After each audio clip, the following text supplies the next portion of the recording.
ورنتي وكم هالحلين النهارده وحكايتك التاجر راس قسم حكايتك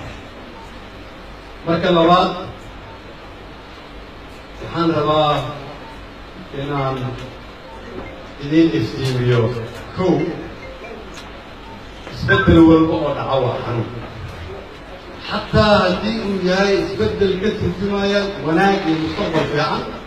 maadaama aanu ogeyn qofku isbeddelku waxa uu keeni karo wuxuu ka qabaa walwal wuxuu ka qabaa cabsi wuxuu ka doorbidayaa inuu ku jiro xaaladii hore oo uu ku jiro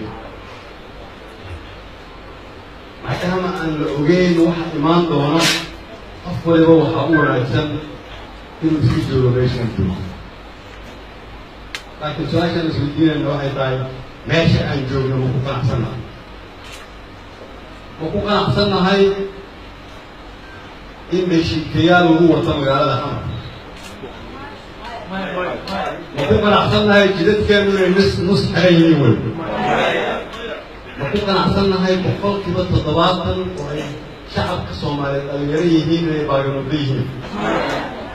ma ku qanacsannahay jaamacadaheena iyo iskuuladeenu inay ka tayafan yihiin kuwa dalalka dariskeenna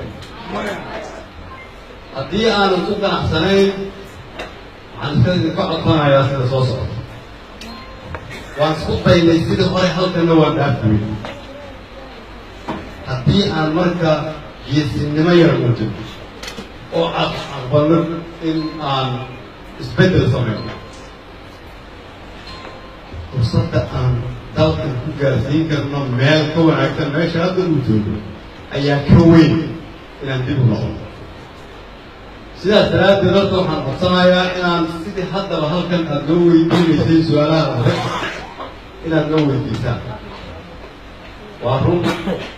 ma aqbalayno heshiikayaal in lagu wato magaalada muqdisho waxaan idiin sheegayaa go-aanka ay soo saareen golaha wasiirada oo ay ku jirtay inaan qofna wada karin in ka badan 4 cake iyo 2 baabuur in shaqadiisii maanta ay bilaabatay laga bilaabay qoryo waaweyn laga abuuriyo magaalada